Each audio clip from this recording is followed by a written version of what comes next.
Hi, I am Dr. Achala, Abeywardena, consultant in obstetrics and gynecology. Today I am going to discuss about postmenopausal bleeding.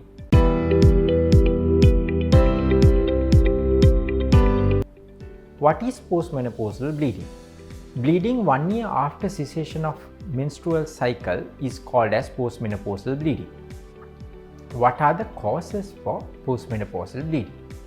It could be classified as causes related to the female reproductive system, causes non-related to the female reproductive system. What are the causes related to the female reproductive system? It could be either related to the vagina, neck of the womb, cervix, or the womb. The causes of vagina are atrophy of the vaginal wall, that is thinning of the lining of the vaginal wall. Fibroids, polyps in the neck of the womb or cancer of the neck of the womb could present as postmenopausal bleeding. Thickening of the inner lining of the womb, cancers of the inner lining of the womb or polyps in the inner lining of the womb can present as postmenopausal bleeding. Some medication or coagulation dysfunction are the causes that give rise to postmenopausal bleeding, which is non-related to the female reproductive system. If you happen to have postmenopausal bleeding, what should you do? You should immediately seek medical advice. A specialist gynecologist should examine you. He will take a brief history, do a thorough examination, and request for needed investigations.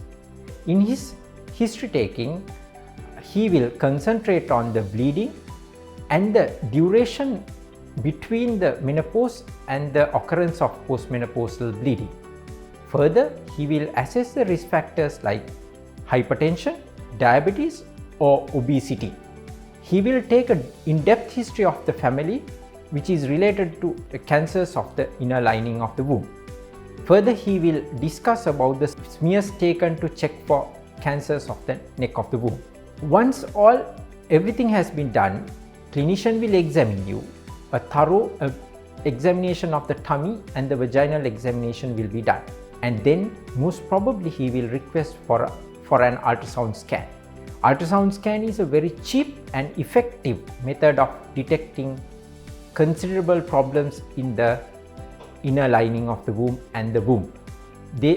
A thickening of the inner lining of the womb could be detected by ultrasound scan, and if detected, clinicians will offer you sampling of the inner lining of the womb. There are 3 methods of sampling of the inner lining of the womb: the dilatation and curettage, which is the traditional method, but now the aspiration method, which is done as an outpatient without anesthesia, is more popular, and this is a sample of the aspiration needle that is used. The hysteroscopy is the ideal and the gold standard method of detecting problems in the inner lining of the womb. It has the additional advantage of treating at the same time of the investigation. There are different types of hysteroscopes, flexible and rigid, and these can be used as outpatient without anesthesia or as a day case with anesthesia. The clinician will tell you the most suitable examination method needed. Hope you got good idea about the postmenopausal bleeding, and that will help to save your life from cancers of the inner lining of the womb. Thank you very much. Kings නිරතුරු විශ්වාසයෙන් ඔබ ළඟ රැඳෙන්නම්.